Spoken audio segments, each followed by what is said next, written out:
कखारु चाष एक लाभदायक फसल। यह उभय बालिया माटी कादुआ माटी आपन जेकोसी माटी को चाष करेंगे, किंतु टिके ध्यान रखिए जो पानी साधन थाए, वर्षा दिन जो पानी साधन थाए कि खरा दिन जो पानी निष्कासन साधन थाए सेठी आपन कखारु चाष करेंगे। कखारु चाष साधारणतः 80 ରୁ 90 दिन भितर यह मैच्योरिटी हो जाए। कखारु को विभिन्न जगार विभिन्न प्रकार ना रे संबोधित करते, जमी कौ जगह कखारु कहती, कौ जगह बोईतालु कहती, कौ जगह माखन कहती, आपड़ तो इंग्लीश जानते पपकर्न कहती, आपणकर हिंदी आप कदू कहती। आज मुख्य टॉपिक हूँ कखारु चाष प्रति एकर कौ प्रणाली चाष कले आमको 200 ରୁ 300 क्विंटाल पर्यंत अमल आसीपर। नमस्कार आज्ञा, मु न्यायव्रत माझी, मु कृषक चैनल को आपको स्वागत जनाए। पुणी थे कही रखुची वीडियोटी आगू नवा पूर्व चैनल को लाइक और सब्सक्राइब करनी, जो थी कि आपको चाष विषय ये वीडियो मिल पार। प्रथम तो मुझे सब चाषी भाई मानू कहि कि आप 200 ରୁ 300 क्विंटाल अमल कराया गले किसी प्रणाली पर आप ध्यान देवा पड़ो। जमीक प्रथम हूँ आपंकर विहन चयन, भल विहन चयन कले आपंकर भल अमल ही आसीपर। आज्ञा जमीक मु 5टी भेराइटी ना कहूँ, जमीक अर्जुन नंबर 1 आसूँ अर्जुन F1 हाइब्रिड, सेकेंड आसूँ NS 9527, थर्ड आसूँ कमांडो, फोर्थ आसूँ WS 1001 आउ फिफ्थ आसूँ आदि। ये जो 5टी F1 हाइब्रिड ना कहले आज्ञा ये आपंकर बहुत अमल आए 200 ରୁ 300 क्विंटाल पर्यटन अमल आए, कारण ये हाइब्रिड रोचे और साइज भल रही है। आपंकर 4 ରୁ 5 किलो पर्यटन साइज आए अधिका दिन पे अमल आए आ रोग प्रतिरोध शक्ति ये भेराइटी मानकर थाए। ये तो गला आपंकर मंजी चयन कर मेन मुख्य कथा हूँ ताकू किपरि आप विशोधन करेंगे। मु सभी चाषी भाई मानू कहूँ आप मंजी आणला ताकू प्रथम विशोधन करूँ। विशोधन करने आमको रुका 5 ग्राम प्रति 50 ग्राम मंजी प्रति मन रखु, रुका 5 ग्राम प्रति 50 ग्राम मंजी प्रति नहले कार्बोडाजिम की मैनकोजेब 2 ग्राम आपणकर 30 ग्राम मंजी प्रति आपको भलसे मिसाईकि जदि आपको रुका मिलूँ रुका मिसेबे, ना जब कार्बोडाजिम सहित मैनकोजेब जब मिलूँ आप मिसाईकि 15 ରୁ 20 मिनिट छाड़ी दिंतु। से कौन होता है आपणकर जो गछटी स्टार्टिंग रू रोग प्रतिरोध शक्ति बढ़ी थाए। रोग प्रतिरोध शक्ति बढ़िले कौन होता है आपंकर आगू भविष्य में एतेटा रोग प्रादुर्भाव देखा जाए ना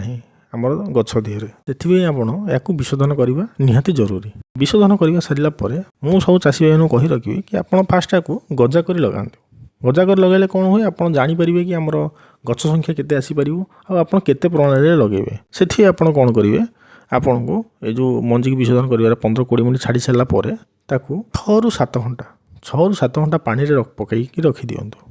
रखी सारापर 6 ରୁ 7 घंटा है छाणिक गोटे कपड़ा धीरे बांधिक गोटे डब्बा भितर पूरेक डब्बा मुँह दे दिंतु, ना एक अंधारिया जगह ना खत गाड़े आप 10 ରୁ 12 घंटा छाड़ी दिंतु। से कौन होता है आपंकर छोट छोट गजा बाहरी जाए, उषुम पाइक छोट छोट गजा बाहरी जाए, अंकुरण आसी जाए। से कौन हुए आपको जना पड़ जाए कि मोर केते जर्मिनेशन परसेंट केते आसिला आपन को लगेबार सुविधा होता है। ये तो गला आपनकर गजा विषय रे। तापर हो आपन फील्ड प्रिपरेशन केमती कोन करिवे। आपन साधारणतः मन रखि आपन गोटे एकर प्रति 1 किलो मंजी आपन को लागिवो। आज्ञा जदि आपन गोटे एकर तर कखारु चाष करूछंती आपन को एकर को 1 केजी आपन को मंजी लागिवो। जदि आपन घरे चाष करूछंती माने घरे मंजी लगाउछंती ताले आपन को 1 ରୁ 1.5 किलो भितर मंजी आपन को लागिवो प्रति एकर पिछा। तो वर्तमान आपन जो फील्ड प्रिपरेशन करिवे आपन कौन करेंगे DAP 40 kilo, potash 25 kilo, zinc 6 kilo मन रखु। आप प्रति एकर पिछा DAP 40 किलो, पोटास 25 किलो आ जिंक फॉस्फेट जो आसूँ आपंकर 6 किलो। जदि ता सहित आप लिंबू पिड़िया भी देपारे, जदि लिंबू पिड़ा आपंकर अच्छी जो आभेलेबल होची आप जिंक व्यतीत लिंबू पिड़िया 8 केजी देपारे, ना सोरिष पिड़िया देपारे। आ गोबर खत मन रखु, गोबर खत आप 2 ट्रिप माने 6 टन आप गोबर खत माटी देकर भल से चाष करेंगे। जदि आप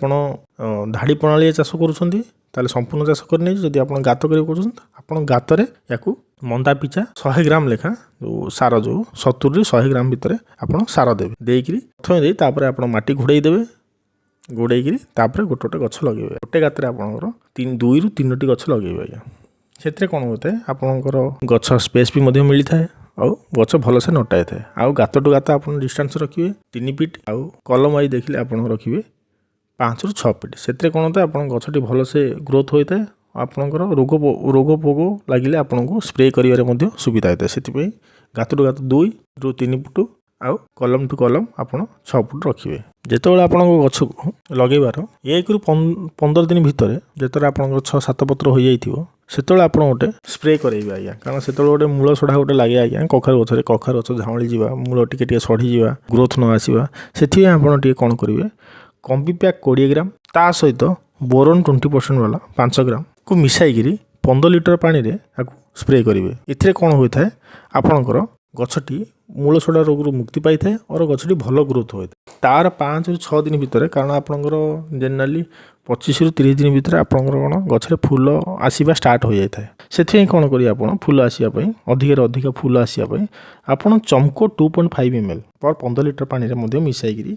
नले इथल हार्मोन जो आसुची ताकू मध्ये मिसाई कि आपण स्प्रे करि परिबे प्रति 15 लिटर पानी रे आपण मिसाई स्प्रे करि परिबे सुनले 1 रु 15 दिन केतेला त 15 रु 30 दिन भितर आपण चंपू को स्प्रे कले तापर आप 30 रु 40 दिन भीतर किसी सार दबा पड़ो आज्ञा जमती कि यूरिया 20 किलो ब्रियो 50 ग्राम आ लोनिंग 2 किलो यहाँ जो मूल सार हिसाब से आप प्रति गाच पिछा आपड़ 70 रु 80 ग्राम लेखा दे भल से पानी मड़े आज्ञा आपण पानी आपणकर माटी हिसाब से देवे जो अनुसार सुखी थी से अनुसार देवे आप जनरली 7 रु 10 दिन भितर आप जलसेचन करेंगे यहाँ करने द्वारा कौन होता है आपणकर गछटी हृष्टपुष्ट होता है और फल धरबार क्षमता बढ़ी था यही टाइम आउ गोटे दरकार जगह जाए आज्ञा गोटे फल आसी आप देखिए आपंकर कखारु गछ झाउली आरंभ होता है अधारू टे झाउली पड़ी आप फूल धरती कषि भी झाउली पड़ू तो से आप कौन करेंगे कपर ऑक्सीक्लोराइड की 40 ml ता सहित रुका 25 ग्राम आपको मिसाई प्रति 6 रु 7 दिन भीतर आपको कंटिन्यूअस आप स्प्रे करेंगे आज्ञा आपड़ जेपर्यंत कखारु गछ रहा ता सहित आप कपर ऑक्सीक्लोराइड 40 ml को रुका 25 ग्राम यहाँ स्प्रे करिया दरकार आपन कौन होता है आपन रोग प्रतिरोधक शक्ति बढ़ी था एते रोग आसे नहीं आपन झाउला रोग हो कि आपनकर मूल सड़ा रोग हो यह आसी पारि न था आ प्रति 7 दिन भितर आपन एटा स्प्रे करे आपन भल रिजल्ट देखा मिल पारे तो गला आपनकर 25 रु 35 दिन भितर पुणी आपनकर 35 रु जो आपन 55 दिन जार हुए है ता मध्य आपन गोटे पुणी जो आपन थर्ड डोज गोटे आपन को सारा दया पड़े कारण से टाइम रे आपनकर फलर ग्रोथ टाइम थाए म आपन मूलर कहि रखिथिली कि आपणकर 90 दिनिया फल होता है मैच्योरिटी आप 90 दिन मैच्योरिटी प्राय हो जाता है तेणु आपन को ये जो 35 रु 55 दिन भितर आपको पुणी गोटे दवा पड़ो माने 50 दिन भितर आपन गोटे पुणी गोटे मूल सार दवा पड़ो कारण सार नदेले आपंकर से टाइम कौन कखार ग्रोथ ठीक से हो पारि न था से आप कौन करेंगे NPK 19-19-19 ना आपको NPK 20-20-20 आप सहित जदि आप स्प्रे कर स्प्रे करेंगे जदि आप ये करवा चाहते आप मूले देवा चाहते मूले दर कि मुझे आपको स्प्रे करूँ आज्ञा स्प्रे करेंगे भल रिजल्ट आपको मिलता है गोटे हूँ NPK 19-19-19 ना 20-20-20 को 5 ग्राम ता सहित उत्तम 30 ml को मिसाई भल से स्प्रे करेंगे आज्ञा भल से स्प्रे कले आपणकर फलर साइजटा ग्रोथ आसता है फल साइज बहुत आकर्षण होता है देखा और साइज बढ़िया रही है 4 रु 5 किलो साइज आसीपारि था जदि आप माटी मूल देवा चाहते ताल आप कौन करेंगे 052-34 की 30 किलो ता सहित पोटास 15 किलो या मिसाई आप मूल सार दे पारे ए देले कौन आप कहले यही टाइम आपंकर कखारू ग्रोथ टाइम थाए साइज बड़ होता है जनरली चाषी भाई मैंने कौन कहती ठीक टाइम दे पार ना सार दे पारती कि साइजटा छोट आसी जाए से आप टाइम NPK 052-34 की 30 किलो ता सहित पोटास 15 किलो आज्ञा मिसाई आप मूल सार हिसाब से प्रति गात प्रति 70 ग्राम लेखा हिसाब से आपड़ दे पारे एथिरे आपको भल रिजल्ट देखा मिलता है पुणी कहली 55 रु आपंकर जो रहा 70 दिन भितर 55-70 दिन भितर टाइम कौन कौन रहता है गोटे गोटे आपंकर लगी था फल बिंधा गोटे लगी था आज्ञा गोटे पोक लगी था जो मैंने पत्र खाई जाती कि आपंकर कखार को नष्ट कर दिखाती छोट छोट कणा कर दिखाती कणा कर भितर पशि जाती से आपन को किसी स्प्रे करा पड़ो जमीक कि रूलर 15 ml ना आपड़ी साइमा 15 ml ना आप रेज 15 ml ता सहित बायोमाइट 25 ml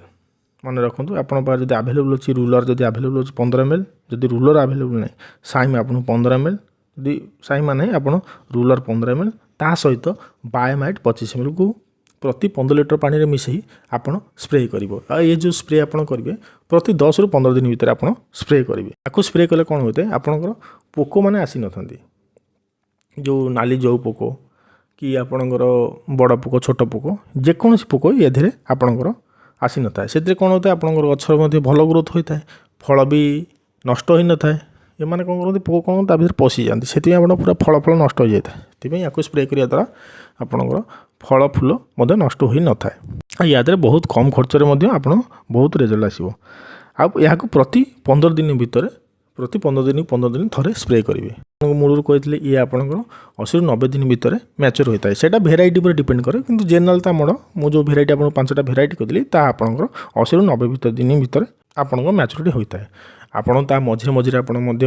ଚମ୍ପୁକୁ 2.5 ml ୟୁଜ୍ କରିପାରିବେ, ନହେଲେ ଆପଣଙ୍କ NPK 19 ମଧ୍ୟ ସ୍ପ୍ରେ କରିପାରିବେ। ଏହା ସମୟ ଟୁ ସମୟ ପ୍ରତି 10 ଦିନ ଆପଣ ସ୍ପ୍ରେ କରିପାରିବେ। ଏହା ଦ୍ୱାରା ଆପଣ କ'ଣ ହେବ 200 ରୁ 300 କୁଇଣ୍ଟାଲ ପର ଏକର ପ୍ରତି ଅମଳ ଆସିବ। ଇଏ ତ ଥିଲା ଆମର କଖାରୁ ଚାଷ ବିଷୟରେ। ଏବେ ଆପଣ ଜାଣିପାରିଲେ ଆପଣ କେଉଁ ପ୍ରଣାଳୀ ଚାଷ କଲେ 200 ରୁ 300 କୁଇଣ୍ଟାଲ ପର୍ଯ୍ୟନ୍ତ କଖାରୁ ଆପଣ ଅମଳ କରିପାରିବେ ପ୍ରତି ଏକର ପିଛା। ଏତିକି କହିକି ଆଜିର ବିଷୟବସ୍ତୁକୁ ସମାପ୍ତ କରୁଛି। ପୁଣି ଥରେ ଗଲାବେଳେ କହି ରଖୁଛି, ମୁଁ କୃଷକ ଚ୍ୟାନେଲକୁ ଲାଇକ୍ କରି ସବସ୍କ୍ରାଇବ୍ କରିନିଅନ୍ତୁ, ଯେଉଁଥିରେ କି ଆପଣଙ୍କୁ ଏଇଭଳି ଭିଡ଼ିଓ ପୁଣି ମିଳିପାରିବ। ଆଉ ଆପଣଙ୍କ ଏରିଆରେ କେଉଁ ମେଡ଼ିସିନ ଆପଣ ସ୍ପ୍ରେ କରନ୍ତି ଆପଣ କଖାରୁ ଚାଷରେ, ଆଉ କେତେ ଅମଳ ପାଆନ୍ତି ଏହା ମଧ୍ୟ କମେଣ୍ଟ ମାଧ୍ୟମରେ ଆପଣ ଜଣାଇପାରିବେ। ଧନ୍ୟବାଦ।